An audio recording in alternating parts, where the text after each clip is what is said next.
Anak-anak, jumpa kembali dengan saya Ibu Hersi Daryadi. Kali ini kita akan belajar tentang kegiatan ekonomi.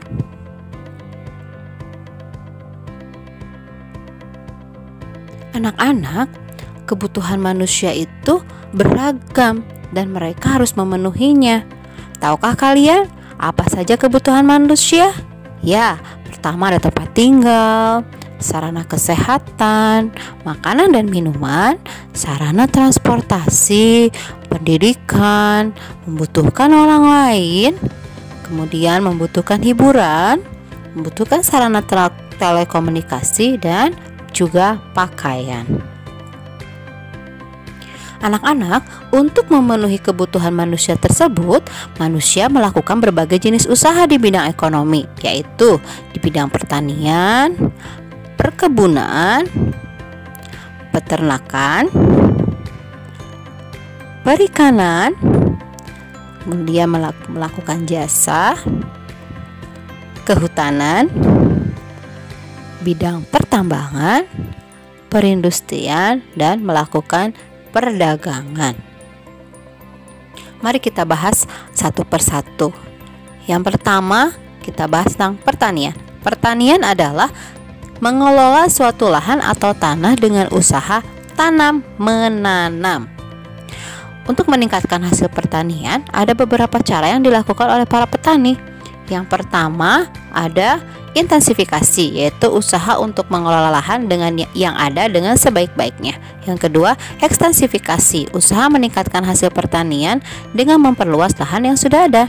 Dan yang ketiga, diversifikasi, yaitu usaha memperbanyak jenis tanaman yang ditanam dalam suatu lahan. Dan yang keempat, rehabilitasi, usaha memperbaiki lahan pertanian yang sudah tidak subur. Dan yang kelima, mekanisasi, usaha meningkatkan hasil pertanian dengan menggunakan mesin pertanian modern.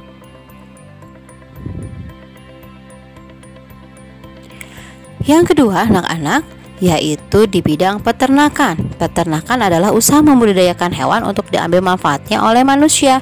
Ada peternakan hewan besar, hewan kecil, dan juga unggas. Yang ketiga, usaha yang dilakukan manusia di bidang ekonomi adalah perkebunan, yaitu usaha menanam tanaman tertentu pada lahan yang luas. Ada perkebunan tanaman musiman dan juga ada tahunan. Yang keempat, yaitu di bidang kehutanan, yaitu upaya untuk membuat, mengelola, menggunakan, dan melestarikan hutan untuk kepentingan manusia, di mana hutan ini diambil hasilnya untuk manusia atau juga untuk menjaga keseimbangan alam.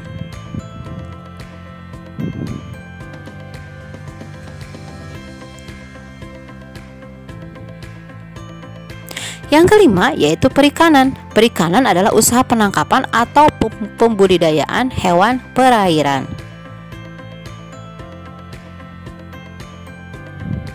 Dan yang keenam adalah usaha bidang pertambangan, yaitu usaha untuk menggali dan mengelola sumber daya alam dari dalam bumi. Ada barang tambang mineral logam, yaitu barang tambang berupa biji dan dapat menghantarkan arus listrik. Ada barang tambang non logam, yaitu barang yang tidak termasuk barang tambang mineral logam, juga sumber energi.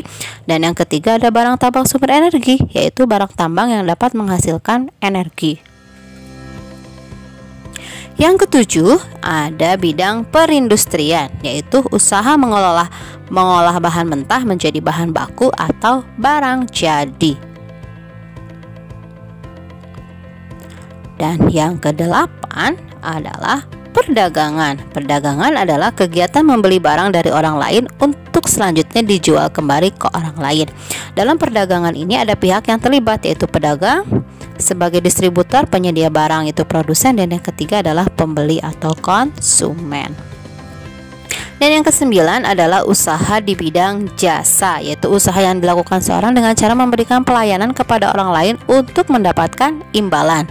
Ada jasa angkutan dan transportasi, jasa keamanan, jasa pendidikan, jasa bisnis dan keuangan, jasa kesehatan, jasa perawatan pribadi, jasa perumahan, jasa usaha rumah tangga, dan jasa rekreasi dan hiburan.